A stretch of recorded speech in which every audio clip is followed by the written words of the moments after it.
But before he gets there, he actually has to get into the White House, and of course that's a long shot. And according to new reports this week, Christie, of all people, might actually be surging in the polls. That's right, Christie, who just a week or so ago in the nationwide polls of Republicans was polling at 2%, somehow, some way is, by definition, surging in New Hampshire. Now, before I get to the actual poll numbers and tell you what's really happening, it is important to realize that Christie surging in the polls in New Hampshire is not surprising. Christie has focused most of his campaign on New Hampshire.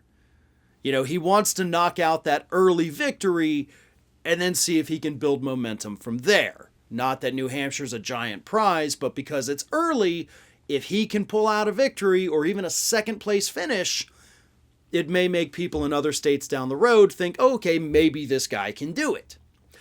But the poll numbers are not exactly as astounding as you would think, right?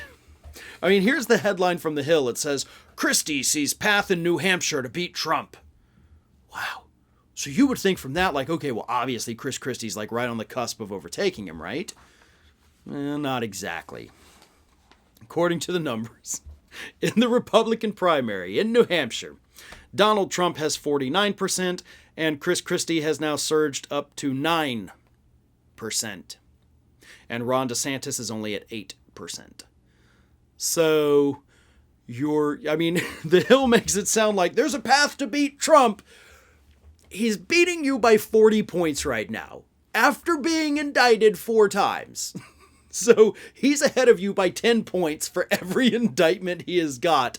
But hey, I mean, you always got to look on the positive when you're running for office, right? Like, hey, I was at 2%, now over in this one state where I've spent millions of dollars, I'm up to 9. Still second place, only 1 point ahead of Ron DeSantis, but Christie will take it. Now, Christie has made his entire presidential campaign about how bad Trump is.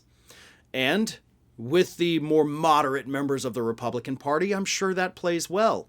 But so far, even though you hate Donald Trump, we get it, we've heard it, we feel the same way, you're not talking policy.